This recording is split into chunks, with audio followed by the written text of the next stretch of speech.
Hi everyone, I am back with another farming video. After testing many strategies, I settled on farming Delirium Orb because I was searching for a farm strategy more suited for this build. This farm is among the best available if you have a fast mapper and are searching for a low investment strategy on T16. I recently made a Discord channel. It's where I will share my PoE strategies and loot filter all for free for my community. I'll put a link in the video description and comment section below for anyone interested. Thank you so much for all your support, and I hope to see you in Discord. Now let's get into the strategy. Technically, this farm is not just about Delirium Orbs, but more about farming reward tiles from Delirium. Delirium Orb will be the bulk of our profit, and all of our loots are easily sold through the currency exchange. You'll make profit every map, and this strategy does not rely on jackpot drop. It's fun, it's fast, and the loot explosion at the end of the map is very satisfying. If you're looking for some fun and active gameplay, I would definitely recommend this strategy because I had a blast running these maps.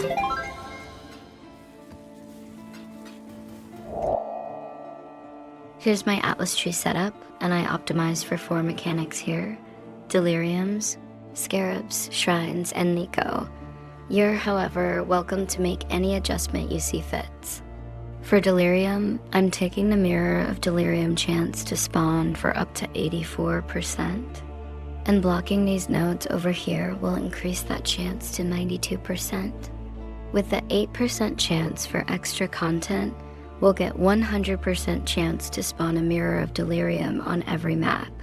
We are taking Descent into Madness to help speed up our maps, because we'll be running Strand, so we need the fog to keep up with our clear speed. Compulsive Hoarder is very good because we're technically farming reward types from our map, and this will help us drop more Deli Orb when it procs. These 3 small nodes here increased our chance for Delirium Orb to drop, and it's important you take those. Last, we're taking Imagined Pursuits to add +1 reward type count on killing the boss. So make sure you push for the highest reward count you can get, then kill the boss. I'll have a map showcase later so you will understand what I'm talking about. Shrines and Nico are supposed to make our maps easier with the damage buff and Shrines buff. Shrines also add more monster packs on the map, which helps with adding more density and getting more reward types easier. Both of these mechanics don't add any time to your map, and therefore an easy choice.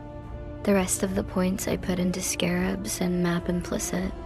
Quite a standard Atlas. Maybe I would take Ritual as well, but Ritual is actually quite rippy for my build, so I don't take it here.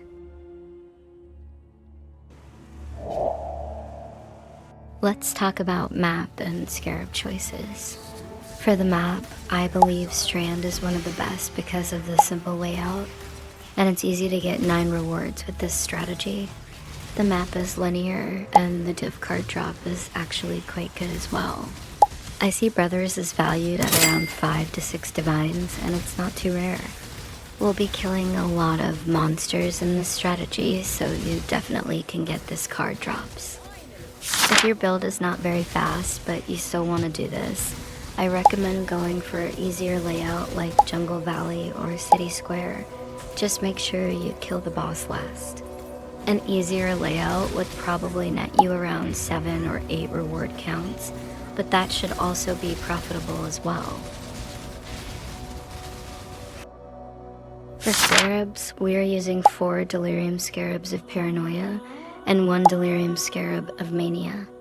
We can fill the reward meter more quickly and reach 9 rewards with the help of 1 Delirium Scarab of Mania, so it's mandatory.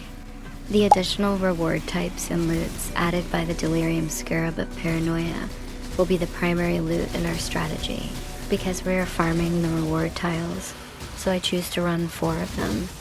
On the map device, we run Domination Craft for more shrines and monster packs on the map that come with the shrines. Let's get into a full map showcase, and I can explain a bit on how you should run this strategy. As soon as you enter the map, look for the Deli Mirror and activate it.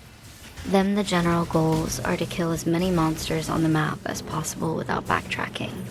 Click on any shrines and sulfite veins to add more power to your characters. You can see I'm using Oriat's End Flask here, as it really helps with speed clearing. It's a cheap way to add explosion to your build, and you really need it to keep up with the fogs unless your build is very strong already. This strat is usually not that rippy, but if you're playing a squishy character, make sure you drop your portal often, because if you accidentally die somewhere too far from the mirror, you won't have enough time to get to the fog.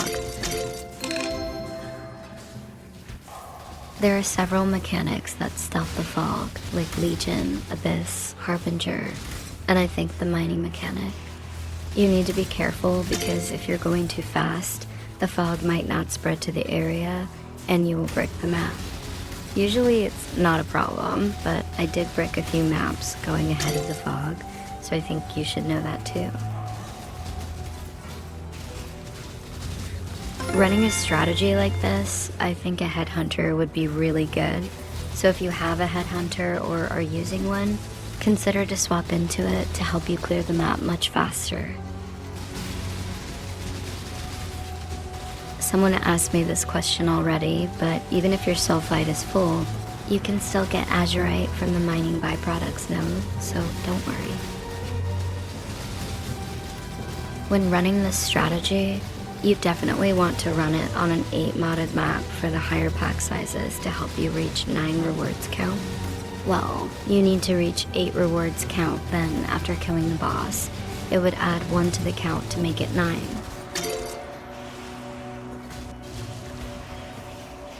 Somehow I really like this strategy because we're not farming a lot of ground loots, but are farming the reward counts for the loot explosion at the end. The more maps you run, the more profitable it will be. Just make sure to instantly skip to killing the boss when you get the reward count to 8.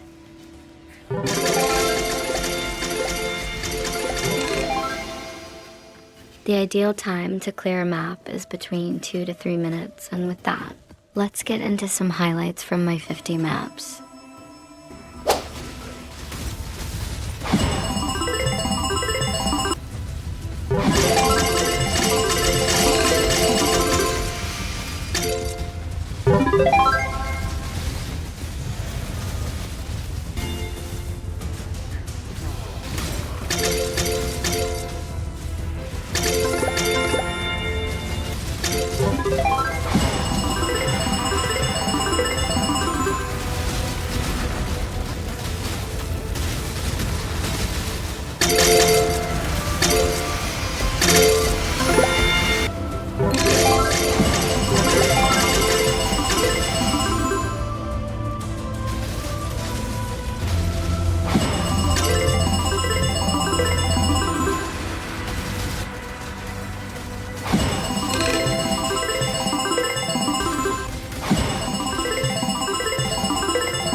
Welcome back, everyone.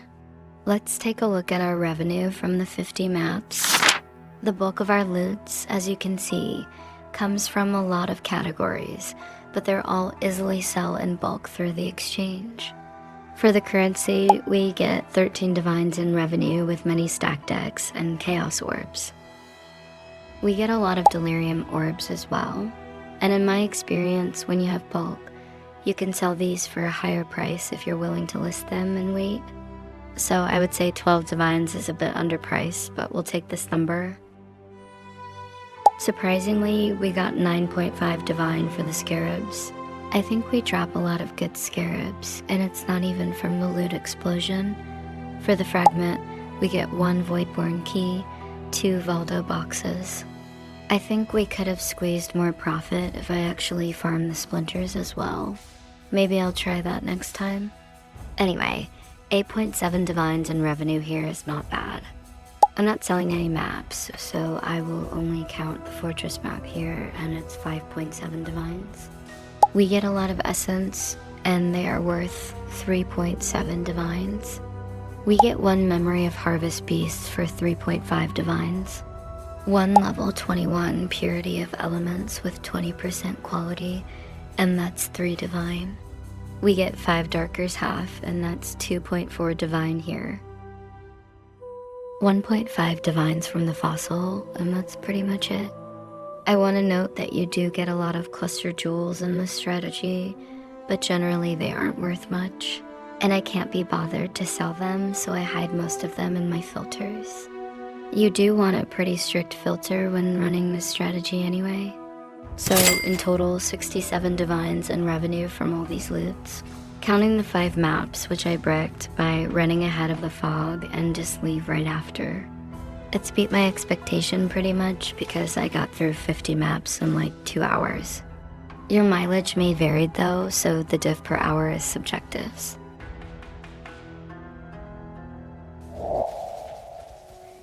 Finally, let's talk about the profit calculation. A strand map is at 15 chaos each with rejects. 4 Delirium Scarab of Paranoia is 20 chaos. 1 Delirium Scarab of Mania is 1 chaos, and Domination Craft on the map device is 3 chaos. So the total cost per map is 39 chaos, and we times that with 50 maps, for a total of 1950 chaos, or 13.3 divines. Our revenue is 67 divines, and so our profit came out to be 53.8 divines. Like I said, this profit is very good, and if you have a strong build that can map fast, I would definitely recommend this farm. You can pull some pretty good div per hour with it. And with that, we have come to the end of the video. Thank you so much for watching and supporting me. Please give this video a like and subscribe if you want to see more contents like this. See you in the next video, and bye now.